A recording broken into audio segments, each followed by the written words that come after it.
the sound that saved a wretch like me. I was lost, but now I'm found. Was blind, but now I see.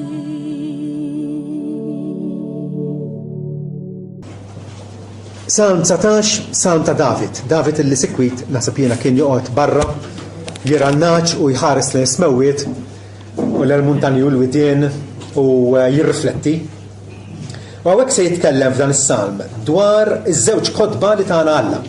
L-ewwel ktieb huwa kollu stampi u bil-kulur illi kull fejn tmur taraħ il-ħolqien ma jitkellemx. U t-tieni ktieb huwa bla kulur u ma fihx stampi li huwa l-iskrittura mqazza. It-tnejn huma importanti għaliex il-ħolqien jispjega l-iskrittura tispjega l-ħolqien. Jekk ħanaqbad l-iskrittura u ma nafx li hemm ħolqien u nibda naqra fuq il-muntanji u d-djar ma nafx x'inhuma ma ħnifhem xejn. Okay? Ġifieri dawn iż-żewġ ejjun ta' rivelazzjoni il-fatt li Alla kellem lil kulħadd bil-ħolqien. Walla kulħadd jista' jgħid Alla jeżisti. Okay? Imma b'mod partikolari u b'mod speċjali tajjeb kellem lil poplu tiegħu permezz tal-iskrittura mqazza. U David fuq hekk titkellem allura. Salm 19 vers 1. Ismewiet ixandru l-glorja tal-Alla. U l-firxa tas-sema turi emil idejh. Jum ikellem jum u lejl lil-lejl wassal it-tarif. M'hemmx aħbar u anqas kliem leħinhom ma jinstamax. Il-linja tagħhom tgħaddi mal-art kollha u kliemhom imur sa truf id-dinja. Għarix fihom għamel għax-xemx li qisha għarus ħiereġ mill-kamra tal-erusija tiegħu. Ferħana bħal raġel b'saħħtu li se jtellaq ftit ġrija. Min truf is-smewwiet u l-ħruġ tagħha u sa truf l-oħra tiegħu id-dawran tagħha u m'hemm xejn moħbi mis-sħana tagħha. Jikkonċentra fuq ix-xemx għaliex minn għax-xemx ma ngħixux. U x-xemx iddawwal kollox u x-xemx nasbija li żed ħaġa brillanti illi hawn fil-ħolqien mill-punto di vista tagħna. U nafu li n-nistatari xi wħud minnhom anqas kienu jaduraw ix-xemx. Tant hija brillanti. Però x-xemx hija xhieda mal-qamar u mal-kwiekeb u mad-dinja xhieda illi hemm Alla. Ħalaqhom Alla. Okay? Issa, ngħaddu għat-tieni ktieb l-iskrittura mqazza. Il-liġi tal-mulej hija perfetta. U taħji r-ruħ. Ix-xhieda tal-mulej isewwa u tagħmel qaref lill-belieni. Il-preċetti tal-mulej huma dritti u jferħu l-qalb. Il-kmandament tal-mulej huwa safi u l-għajnejn idawwan. Pur u għal-biża tal-mulej u jibqa' għal dejjem. Il-ġudizzi tal-mulej huma sewwa u ġusti kollha kemm huma. Ta' min jixtieqhom aktar mid-deb. Iva aktar minn deb fin, oħla mill-għasel u minn qtar ix-xhieda. Il-qadej tiegħek ukoll bihom imdawwal u ħlas kbir hemm fil-ħarsien tagħhom. Min jista' jaraf l-eltijiet jew l-iżbalji tiegħu. Naddafni minn ħtijieti l-moħbija. Ħares il-qaddej tiegħek mid-dnubiet ta' tkabbir. Tal-jom x'jaħbuni. Imbagħad inkun blaħtija u mnaddaf minn ħtija kbira. Ħalli l-kliem ta' fommi u l-ħsibijiet ta' qalbi jkunu mill-qwejn quddiemek u mulej blata tiegħi u ħellis tiegħi. Amen. Amen. Dak nistgħu ngħidu li kull persuna jimini qed tfittex xi ħaġa, tixtieq xi ħaġa f'moħħha għandha skop għax qed tgħix. Dak li huwa imbarazz għalija forsi għalik inti tajt wow, dina xi ħaġa prezzjuża. U hemm min imur għand ir-regattira apposta biex dak li jkun rema ħadd ieħor forsi jsib xi ktieb antik niġbru nżidu mal-libra tiegħi. Kulħadd għandu il-għan tiegħu. Issa il-Kristjan hija xi ħaġa magħrufa illi aktar minn kull ħaġa oħra ifittex il-kelma tal-Alla. Hija il-teżor partikolari tiegħu. Hawnhekk f'dan il-salm li qrajna David jgħid illi il-preċetti tal-mulej ta' min jixtieqhom aktar mid-deheb. Iva aktar minn deheb fin. Oħla mill-għasel u minn qtar ix-xeda.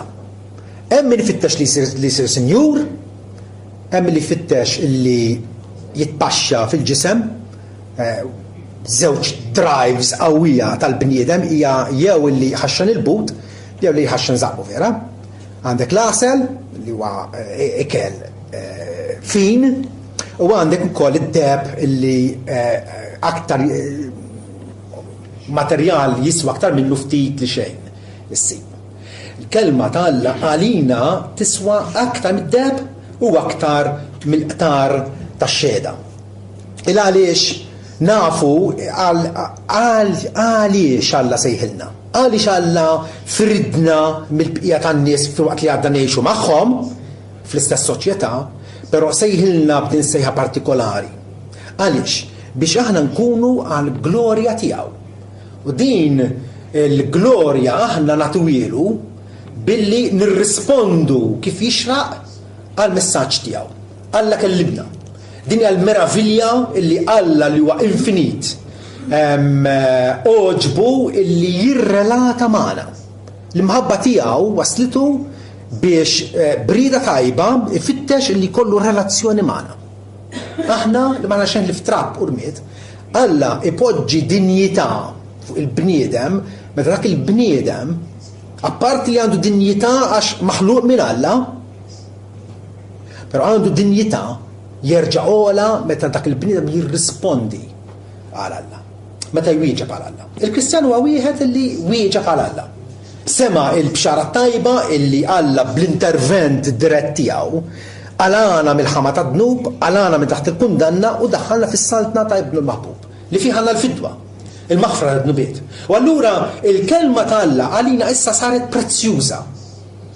Il-kelma li bija aħna illuminati, imdawla fir-ruħ, ħatibqa dik il-fanal illi bih nimxu minn ġurnata l-oħra biex idawlilna il-modija kollha tagħna. Mingħajr il-kelma il-Kristjan huwa mitluf, ma jafx fejn sejjer. Ma jafx fejn sejjer. Imma jekk hawn xi ħadd fid-dinja illi kapaċi jagħti għandu direzzjoni għalih innifsu u jagħti direzzjoni l ħadd ieħor propjament il-Kristjan. X'għandu kelma minn Alla. Ja kelma żgura, ja kelma infallibbli, ja kelma illi ma taqax mal-art.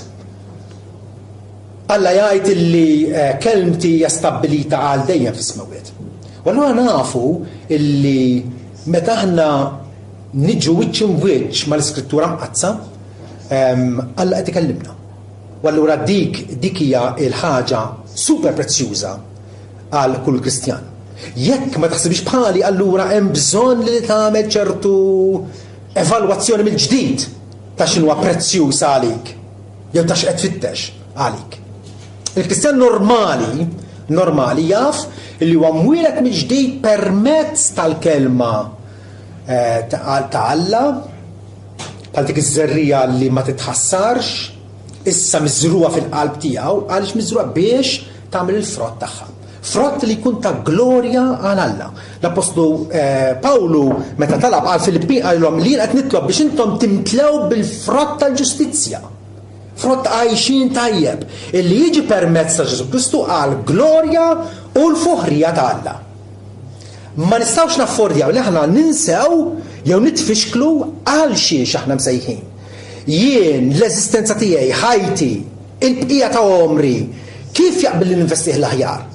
Billi nimxi skont il-preċetti u l-ordinanzi tal-mulej. Ma nistax nifhem kollox, ċertament, Salamun prova jifhem ħafna u investiga ħafna affarijiet u għamel ħafna riċerka u għamel ħafna esperimenti f'ħajtu u fl-aħħar qal it-tmiem, il-konklużjoni ta' kollox hija din. Ibża minn Alla u ħaseb mandamenti tiegħu għax dan huwa l-għan ta' kull bniedem.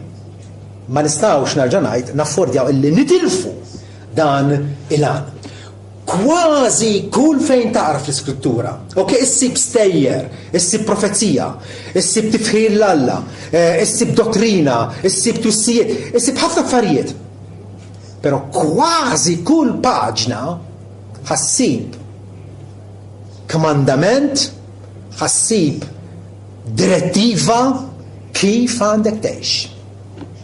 Alla jridna il għaliex din il-ħajja hija determinattiva għalli ġejja. Min hawn qegħdin niddeċiedu x'se nsibu lilin mill-qabar. U allura il-ħajja tagħna hija mimlija sinifikat. Hija mimlija importanza. U ma nistgħux noqogħdu nittratienu, nitażnu, nitilfu l-viżjoni tagħna. Alla qed isejħilna biex nitqazzu. F'kelma waħda, Alla qiegħed isejħilna biex aħna insiru nixbħuh. Alla fil-bidu ħalaq il-bniedem jixbħu. Infatti Mosè jgħid ħalqu fuq ix-xbija tiegħu, fuq is-sura ta' Alla, ħalaqhom raġel u mara ħalaqhom. Dik ix-xbija saret matna tawġet, tilfet il-forma propja tagħha minħabba dnub. Alla qed jerġa' jirrestawrana. Beda jirrestawrana bil-fidwa ta' Ibnu Ġesu u issa bil-ħidma tal-Ispiritu Santu fina qiegħed ikompli biex prattikament minn ġurnata l-oħra insiru nixbħu lill-Alla bis-sirna. Huwa proġett fenomenali. Mingħajr il-ħidma ta' Alla fina kif jgħid l-Apostlu Pawlu u Alla li qed jaħdem fikom sew il-rieda kif ukoll l-emil skont kif jogħġob lilu. Alla nnifsu involut direttament fina fir-ruħ tagħna, fil-qalb tagħna, fl-intellett, fil-kuxjenza, fil-ħsieb, fl-emil tagħna, fid-diskors tagħna biex aħna insiru nixbħuh. Il-kelma biblika hija nkunu imqazzin għalih, mifrudin għalih, santifikati, imwarbin għal Alla. Li nkunu ninarfu li aħna it-teżor partikolari tiegħu fuq wiċċ l-art kollha. Id-dinja kollha qiegħed għall-mulej. Imma Alla qiegħed jiġbor għalih poplu pekuljarment tiegħu, poplu li jinaraf li tiegħu kif għax in-nies tiegħu ikunu jixbħuh. Allura it-talba tagħna bħal ta' David hawnhekk f'Salm 19 għandha tkun naddafni minn ħtijiet il-moħbija. David meta tkellem dwar il-ħolqien u ra ħafna tarif dwar Alla fil-ħolqien u rrifletta fuq il-kelma t'Alla u ra l-vantaġġi illi nistgħu nieħdu mill-kelma t'Alla. Spontanjament idu li Alla fit-talb u jgħidlu naddafni minn ħtijiet il-moħbija, x'talba għaqlija u mimlija perċezzjoni. Ħafna drabi nitolbu biex Alla jnaddafna minn affarijiet li jidru li qegħdin irexuna man-nies, li qegħdin waqqgħuna ċajt, għax naqbad nisbel, naqbad nirrabja u allura naqla xi ċanfira mingħand il-prinċipal fuq ix-xogħol. Dawk jinkwetawna dak id-dnubiet u għandhom jinkwetawna, żgur li għandhom jinkwetawna. Imma x'inhu ngħidu għad-dnubiet il-moħbija li qasmartek ma taf bihom. Jew li jidek biss jgħaddilhom minn moħħhom illi tbati minnhom. Dak id-dnubiet il-moħbija. Illi qegħdin jerru il-vitalità spiritwali tagħna. Naddafni minn ħtijiet il-moħbija, ħares il-qaddej tiegħek mid-dnubiet ta' tkabbir. U l-bniedem gburi, il-bniedem arroganti, il-bniedem li jaħseb li laħaq is-sema bidejh, ħafna drabi ma tarafx hemm fil-qalb tiegħu. Ma tarafx. U kapaċi jkun doċli u kapaċi jkun ħelu fabbli, għatifhem?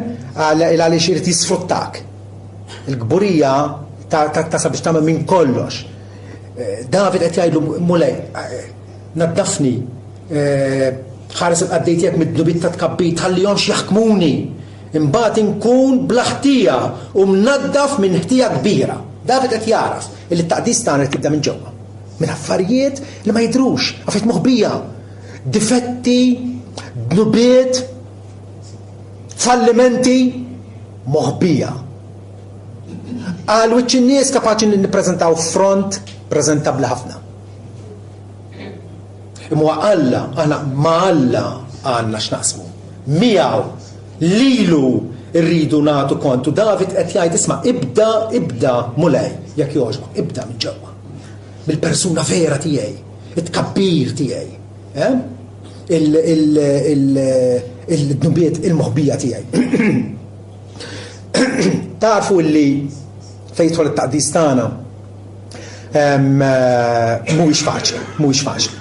Kollha kemm aħna xi ftit jew wis qegħdin nippruvaw nagħtu quddiem, qegħdin nippruvaw nirreġistraw dak il-progress. Però spera l-graf tagħna turi daqsxejn realtà illi tumiljana. Maħniex qegħdin nagħtu l-quddiem daqskemm jixirqilna. Daqskemm aħna msejħin illi nagħtu l-quddiem. U allura Alla biex ħajdu hekk biex jenna aktar. Apparti li diġà tagħna l-ispirtu tiegħu. Il-qawwa tal-ispirtu tiegħu li taħdem fina. Imma jindirizza l-moħħ tagħna, jindirizza l-kuxjenza tagħna, jagħtina motivi nsejħulhom, jagħtina raġunijiet. Għala jmissek inti aktar minn kull ħaġa oħra tfittax il-kelma tal-Alla biex tobdija. Bħalma n-nies fandu fl-art biex isibu d-deb għax għalihom dak l-importanti. Tajjeb, jew ieħor li jħobb l-ikel ifittex il-qtar tax-xhieda għax dak għalih huwa importanti, hekk ukoll Kristjan ifittex aktar minn kull ħaġa oħra il-kelma tal-Alla.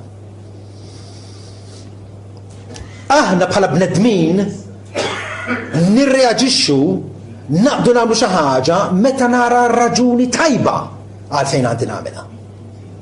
Jekk ma nara bda raġuni, għad tifhem, anke xi ħaġa ċuċċata. Bnida Marjom, għafem Marjom, biex jifriska, biex jagħmilha massima sħabu. Irrid ikolli raġuni. Alla tagħna ħafna raġunijiet għalfejn għandna nitqazzu. Għalfejn għandna nitqazzu. Għandna nitqazzu l-ewwel u qabel kollox. Il għaliex għandna xewqa fina li noġbuh. U mnejn ġiet ix-xewqa fina? Alla tajjilna. Jiena naqlalhom il-qalb tal-ġebel, nagħtihom qalb tal-laħam biex huma jifmuni u nikkawża li huma jimxu fl-ordinanzi u fl-istatuti tiegħi. Ix-xewqa fina dak id-desiderju li noġob il-Alla ma ġiex mill-arja. Ma ħloqtux jiena nnifsi. Alla poġġih fija. Alla sawwarni biex inkun ħlejqa ġdida fi Kristu Ġesu, ħlejqa li tfittxu. Bħalma iċ-ċerva għaċċana fid-deżert nixfa qoxqox tfittex l-ilma ġieri. Għaliex għax bih tittajx. Kristjani llum jirraġuna li huwa totalment dipendenti fuq Alla. Mingħajr Alla ma jgħaddix. Aħjar ġurnata waħda fil-btieħi tiegħek u mulej milli 1000 jum fit-tinet tal-ħżiena. Hekk nirraġunaw għax Alla bidilna. Alla bidilna. Alla sejħilna permezz tal-Evanġelju u allura rridu noġbuh. Ara kif jitkellem David f'Salm vers 14. Ħalli l-kliem ta' fommi u l-ħsibiet ta' qalbi jkunu milquejn quddiemek u mulej. Blata tiegħi u ħallis tiegħi. L-ewwel David jaraf illi Alla ħelsu, Alla salvaħ. Alla wera il-favur tiegħu il ma kien xejda. Sempliċi raj, ġo familja kbira, mitluf, qas missier ma kien japprezzah kien iż-żgħir. U David wasal biex il-Alla jsejħlu ħellis tiegħi irrid il-kliem ta' fommi, il-ħsibiet ta' qalbi jkunu mill-qwejn, ikunu aċċettabbli quddiemek. Sar lan tiegħu sar illi joġob lill-Alla. L-istess ħaġa jitkellem l-Apostlu Pawlu fit-2 Korintin 5 vers 9. Fejdilna li aħna sew jekk aħna fil-ġisem jew barra mill-ġisem, ġifieri mejtin jew ħajjin, ma jimpurtax. Aħna nagħmluha l-ambizzjoni tagħna illi noġbuh. Il-motiv primarju hija rrid noġob lill-Alla. Għaliex? Għax bekk nista' jien nesprimi il-gratitudni tiegħi, ir-ringrazzjament tiegħi għal kif Alla għalani mill-ħama U poġġieli sieqi fuq il-blata u tani tama.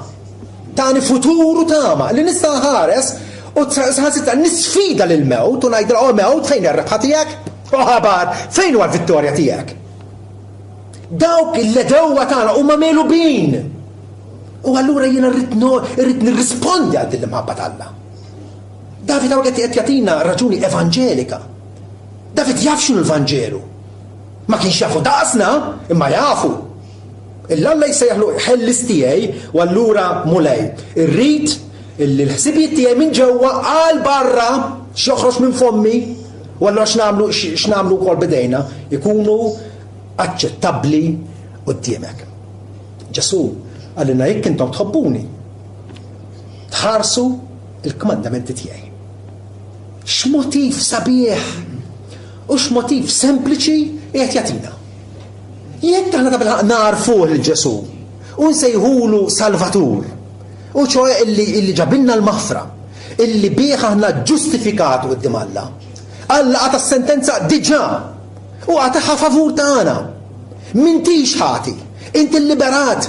Tista' tmur liġi ma tistax tmissek, ma tistax kundannak.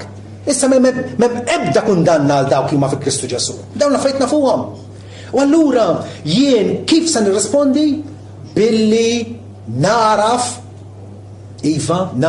il-salima estremità mar Alla biex salvani. Alla warrab il-libnu biex jilqalili.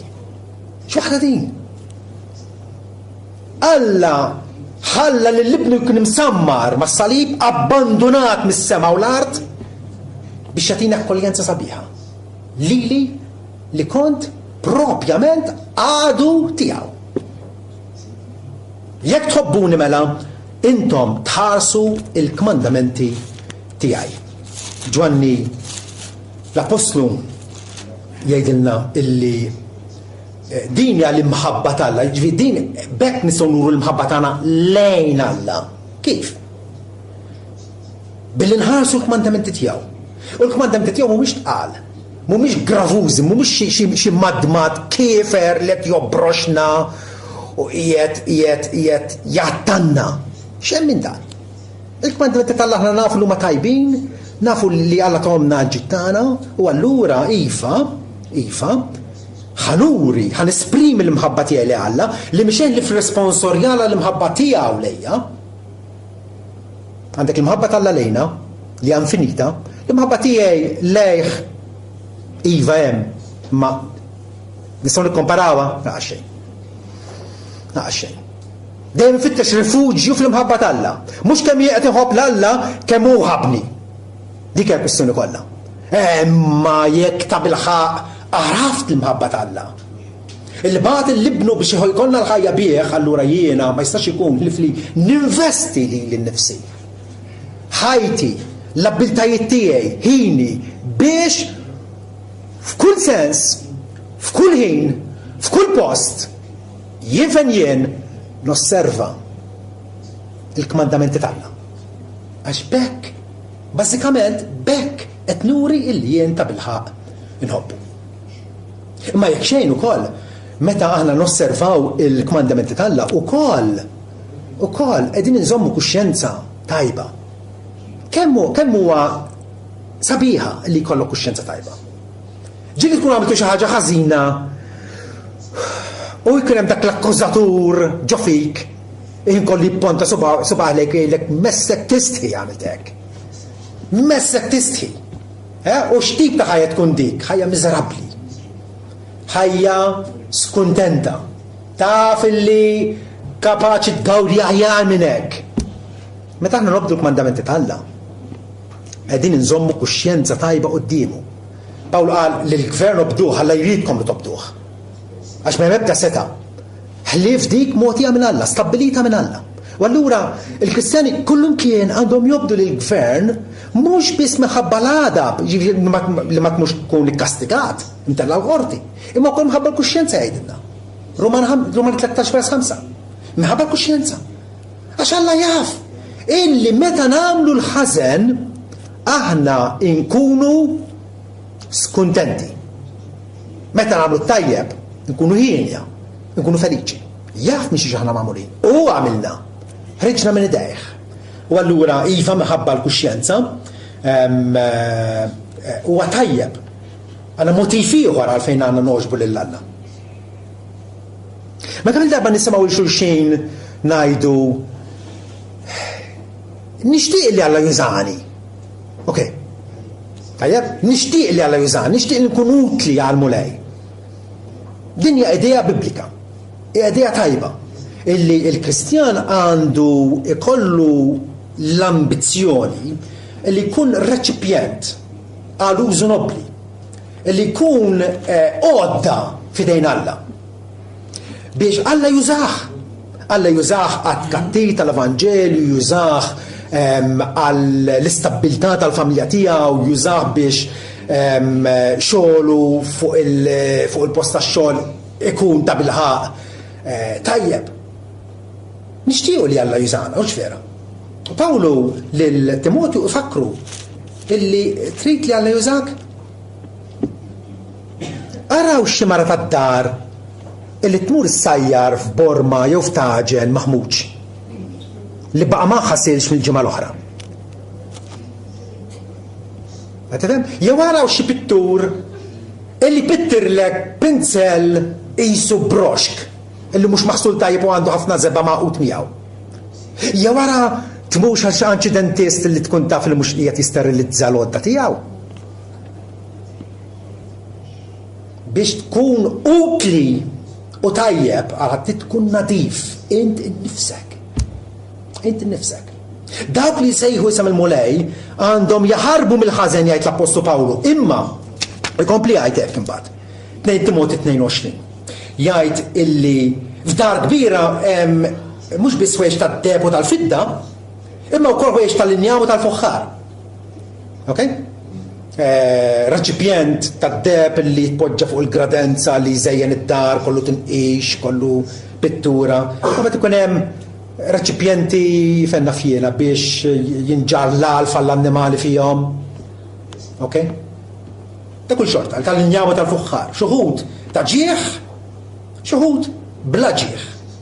Melek bniedem jissaffa minn dawn, ġifieri illi ma tkunx bħal reċipjent bla ġieħ profan, tajjeb, inti tkun issir ħaġa ta' ġieħ imqaddes jiswa l-bżonn ta' sidu u mħejja kull xogħol tajjeb. Trid li Alla jużak? Trid titnaddaf. Trid titnaddaf. Raġuni oħra mela għalfejn għandi nkun imqaddes għal Alla, għalfejn għandi bl-akbar ħeġġa u bl-akbar dedikazzjoni infittex il-noblih l-Alla akkosta kollox. Altrimenti Alla ma jużaniex. Risposta faċli. Alla ma jużaniex. Alla juża l-dawk li huma notfa. Juża dawk li huma notfa. U tafu wkoll, mhux vera, illi il-ħajja tagħna aħna li aħna Kristjani appena inti tgħid xint, jien Kristjan. Okay? Xiġri? Id-dinja kollha ddawar il-kanuni tiegħek, il-kanuni tagħha lejk, tajjeb, kulħadd joħroġ it-tromba biex jara x'int tagħmel. Ma l-ewwel falliment ħajstarawlek.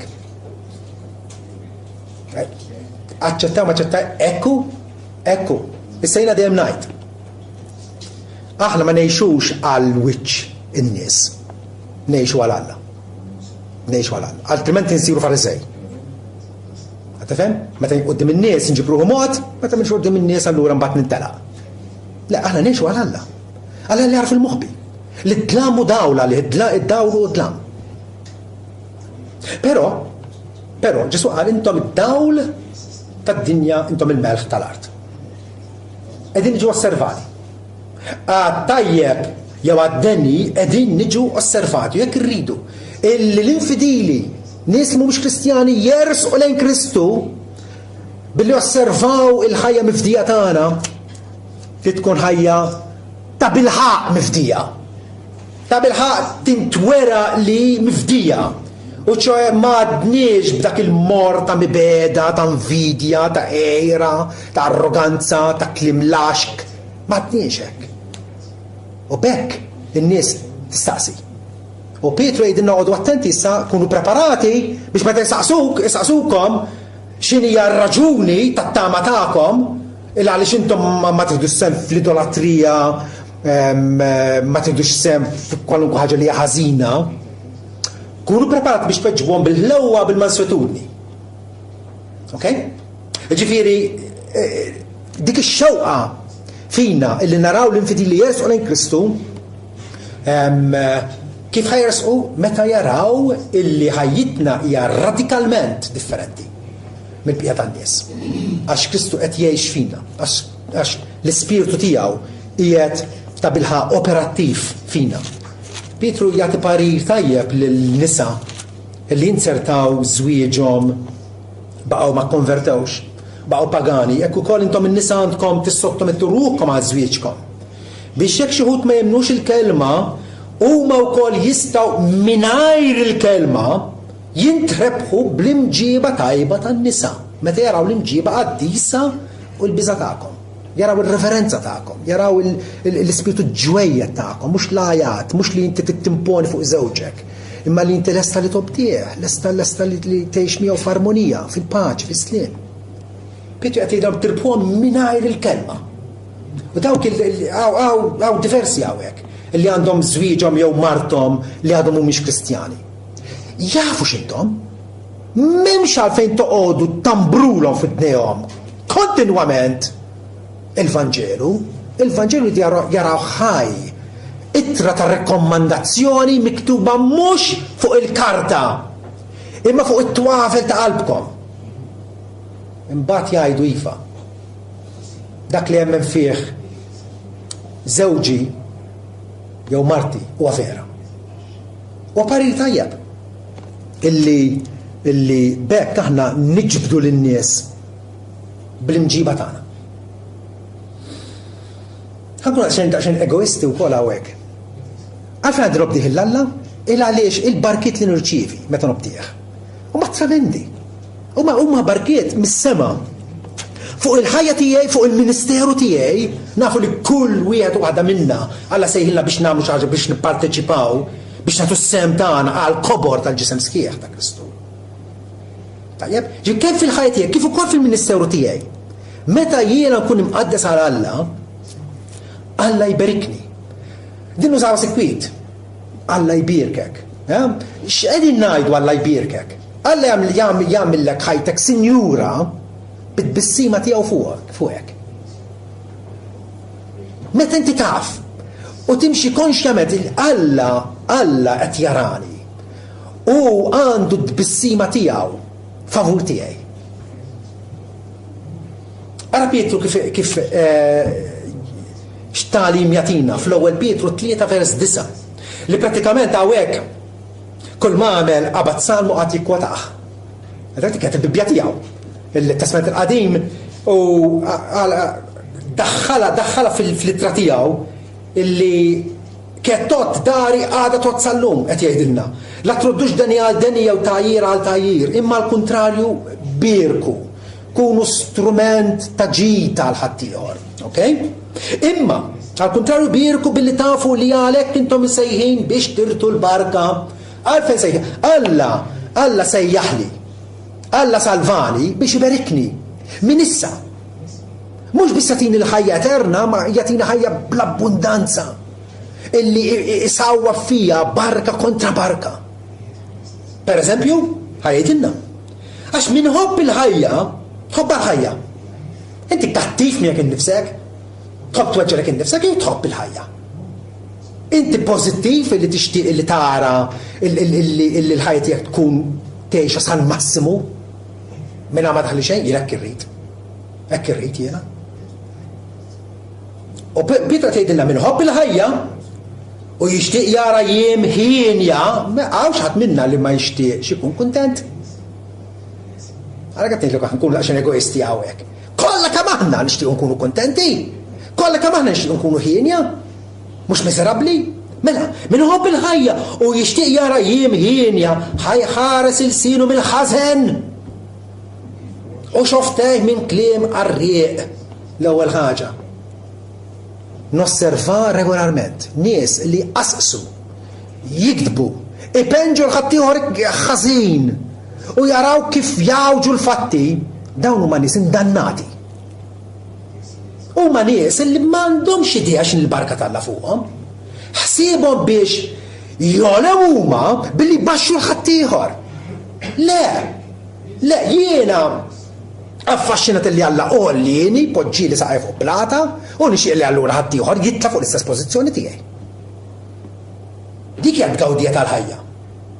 Mela Pietru qed jgħidilna bir-raġun ħares insienek milli tagħmel il-ħażen, ħadd titwarrab mill-ħażen u għamel it-tajjeb, ħajfittex is-sliem u jmur warajh. Trid tkun imbierek minn Alla, fittex is-sliem, mhux sibek biex tiġġieled u biex tikkustunja u biex tinvolvi fil-batti bekki u fit-tilwim. Fittex is-sliem u mur warajh għax il-mulej huma fuq dawk li jagħmlu s-sewwa u id-dnej huma miftuħa talb tagħhom barka oħra. Titolbu l-mulej jisimak. Ħafna Kristjani it-talb tagħhom ma jistamax għal raġuni sempliċi. Alla qegħdin jużawh.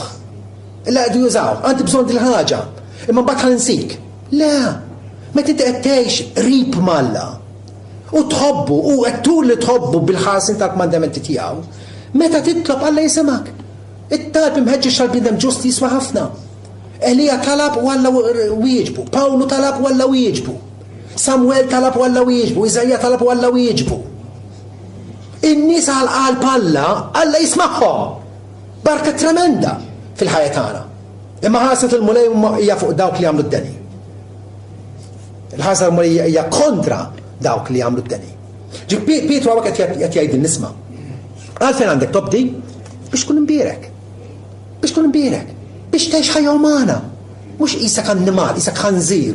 Ħiseb tiġġieled ma' ħadd ieħor u qed tgħix ħajja waħdek u miserabbli għax ħadd ma jħu pjaċir bil-preżenza tiegħek. Il-proverbi jgħidilna illi l-bniedem ġust beda jimxi fis-sewwa. Alla jagħmel li anke l-edewa tiegħu ikunu l-bit tiegħu. Jekk xejn isiru jirrispettawk. Forsi ma jqbrux miegħek, forsi ma jikkonvertux, imma jsiru jirrispettawk. Għax ikunu jafu li inti m'intix qed tagħmel wiġb ieħor ma dik hija ħajja ġenwina tiegħek. Kristu qed jgħix fik. Raġuni oħra. Għalfejn għandi nitqaddes għal Alla? Għalfejn għandi nfittex nobdieħ kontinwament, sinċerament, onestament?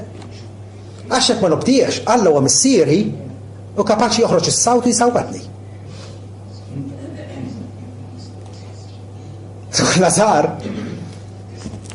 missier koħġ ċinturin, u jxarbilna t-nej ma koxtajna. U murħan tommi nukżaħ kontum nukżaħan tommi.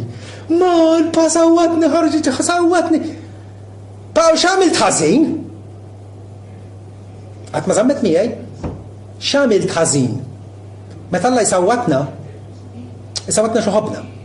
Għax ikun għamilna l-ħazen u jrid li aħna nitbedu minn dak il-ħazen. Tifel infisset.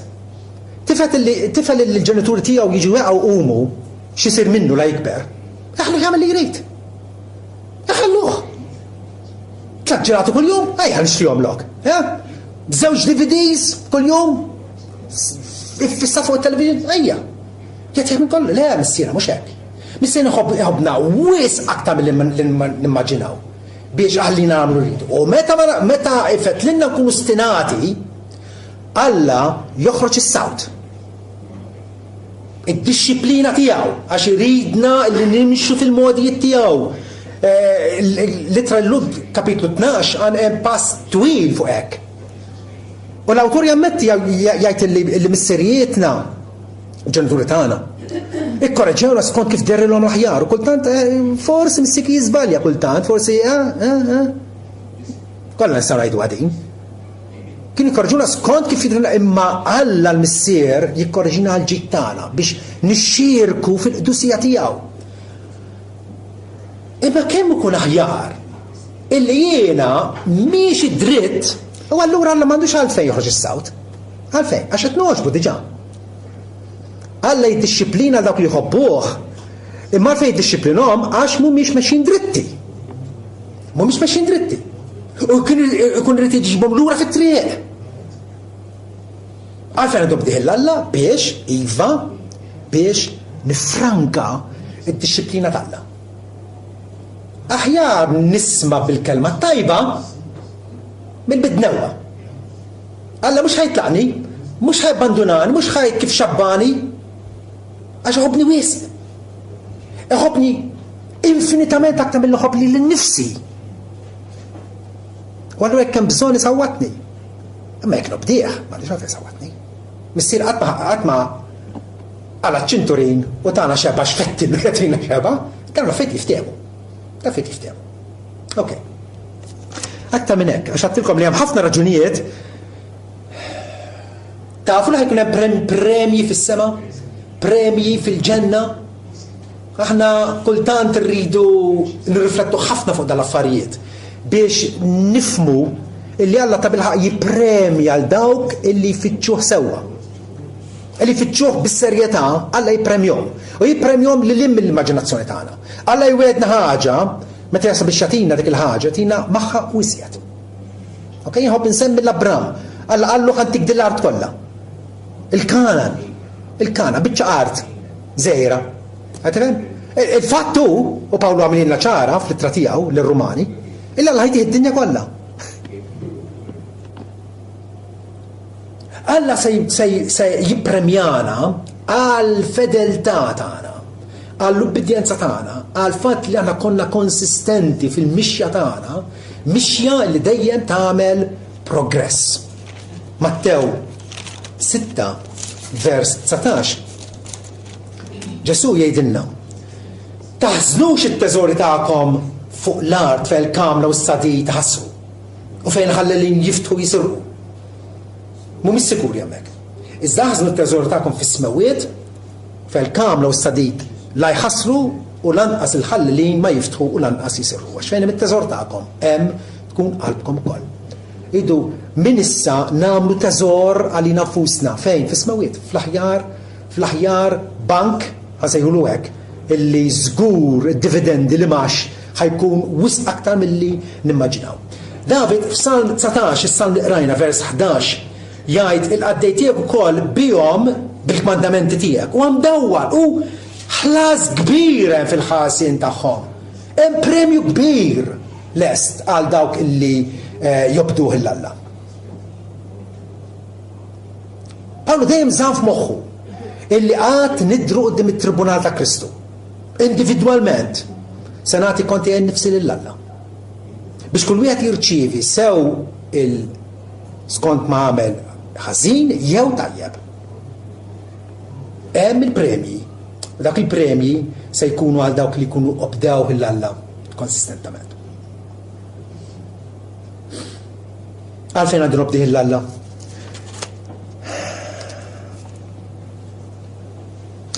Kemm hawn nies li m'għandhomx idea ta' Alla. Vintaw Alla għalihom, ideoloġija għalihom. Alla fih nientu. Żvela l-nifsu lilna. Fuq Ġesu Kristu, nafuh il-Alla.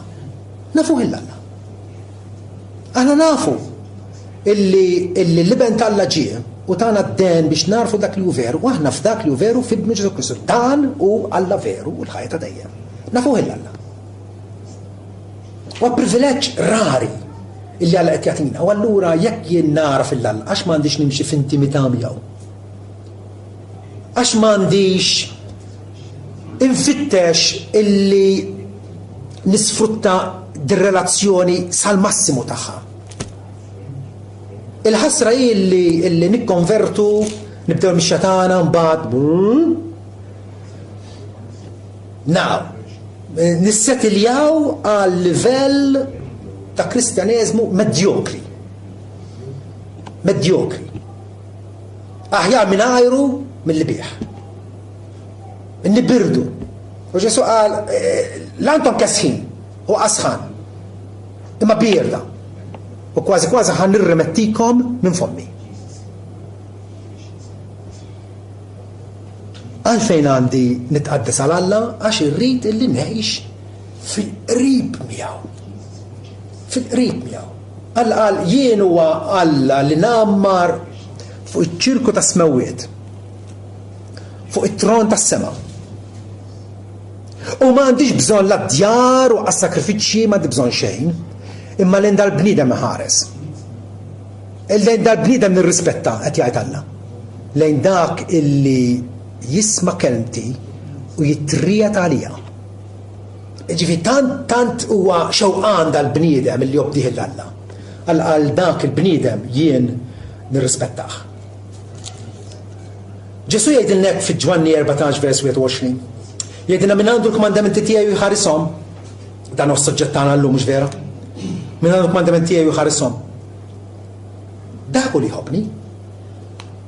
Mhux kemm tgħid, mhux kemm tiktab kodba, mhux kemm titkellem fuq Alla. Le, dak l-affarijiet jgħoddu. Naturalment, jgħoddu. Imma huma sekondari għal din il-ħaġa ewlenija. Min għandu l-komandamenti tiegħi jħarisom dan hu li jħobbni.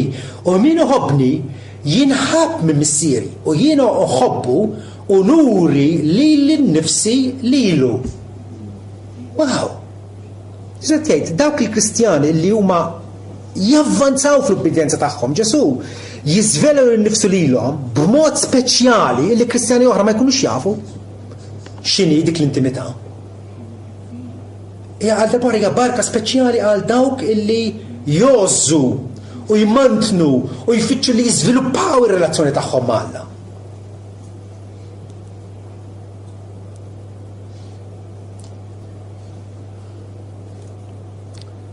Raġuni oħra fejn għandna nobduh l-Alla u nħallu l-kmandamenti tiegħu ifasslu ħajjitna. Il-għax meta nobduh ingawdu slim. Kemm hawn nies li llum isejħulhom b'ħafna tikketti tal-psikjatrija. Ħafna nies tant huma żgangati, tant m'għandhomx relazzjoni mal-Alla, tant tilfu anke r-relazzjoni tagħhom mal-bnedmin li bdew jagħmlu l-bużullotti. Jibdew jitħawdu. Il-Kristjan kapaċi jgawdi sliem. Sliem mal-Alla, sliem mal-bniedem mal-proxma tiegħu. Kristjan kapaċi jgħid mhux tal-li ma nobgħod il-ħadd, tlaget infittex inħobb lil kulħadd. Gawdi sliem.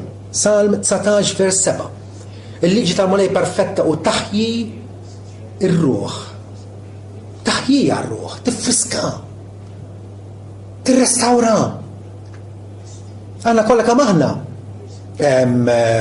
miksurin bħal il-vażuni li jinstabu meta jħaffru fl-art tal-Griegi, tal-Rumani, kollha jkunu miksurin. U jpoġġina fil-mużew tiegħu għall-ammirazzjoni ta' ħadd ieħor. Imsewwin bil-grazza tal-Alla. Għaw nies li qed ingawdu slim iva. Fost f'ħajja illi saret tiġrija sfrenata ma ħajaqbes minn fuq is-sis għal isfel l-ewwel. Verew, eksirna. Telliqa tiġrija bla sens ma ħajfonda l-ewwel. Ma nafux fejn sejrin. Nax ta' bendu. Per hawn nies illi jafu xi tkun dixxiplu ta' Ġesu. Jafu li huma l-sira ta' Kristu. U ma jinsewix din. Walla jfittxu biex b'widnew miftuħa mola x'għandek xi tgħidli ħalli mun nagħmilha. U hekk ingawdu sliem. Il-liġi tal-Mulej perfetta u taħjija lir-ruħ. Tagħtiha s-saħħa tagħha. Għalli għatina wkoll il-ferħ. David ukoll jaraf il-liġi tal-Mulej hija sewwa u tagħmel għarf il-belien il-preċetti tal-Mulej huma dritti u jferħu l-qalb. Jferħu l-qalb. Għalhekk Ġwanni qal il-kmandamenti tal-Alla mhumiex gravużi, mhumiex tqal. Anzi, meta tagħmilhom tifraħ. U meta nifirħu biex nagħmlu l-kmandamenti tal-Alla, nkunu l-aktar li qegħdin nixbħu l-Ġesu Kristu. Dabba ġabulu xiekol Ġesu. Ġabulu xiekol. U qed titkellem mas-Sammaritana u qalu li ma'allem kull. Ġibler li kien. Biex qalhom li keltija jew li nagħmel ir-rieda ta' missieri. U ntemm ix-xogħol li tagħni nagħmel. qed jara fuq livell ola. Aħna l-aħħar isduq ussija tkun għadek ma kielx, għax kont tittaqleb kollox, vera? L-ikel tiegħi li nagħmel irrid missieri. Salm 40 vers 8. Ġesu qed jgħid hawnhekk. Salm 40 vers 8. Jiena nifraħ meta nagħmel ir-rida tiegħek Alla tiegħi. Iva l-liġi tiegħek qiegħda ġew qalbi. U dik għax għana Kristjani, għax għana ta' Kristu, ta' paċi ngħiduha wkoll. Jiena nifraħ biex nagħmel ir-rida tiegħek. Il-liġi tiegħek hija ġewwa qalbi. Iva, il-Mulaj qal nikteb il-liġijiet tiegħi f'qalbhom u f'moħħhom inħażżihom u nagħmel li huma jimxu fil-modijiet tiegħi. U fis-stijietom u fid-nubietom jien ma niftakarx aktar. Ġifieri il-għalfejn għandi nitqaddes għal Alla, il-għaliex naf il-liġi tiegħu hija sewwa u ġusta. Alla mhux qed jikkmandani nagħmel xi deni, mhux qed jikkmandani xi ħażen. Kull ma jikkmandan Alla huwa tajjeb. Huwa l-ġid tagħna. U allura aħna nitaxqu nagħmlu dak li huwa sewwa. Għax ġej minn fommu. U Alla huwa missierna. U jaf aħna kif niffunzjonaw l-aħjar. Kif? Skont il-manwal li tagħna. Amen.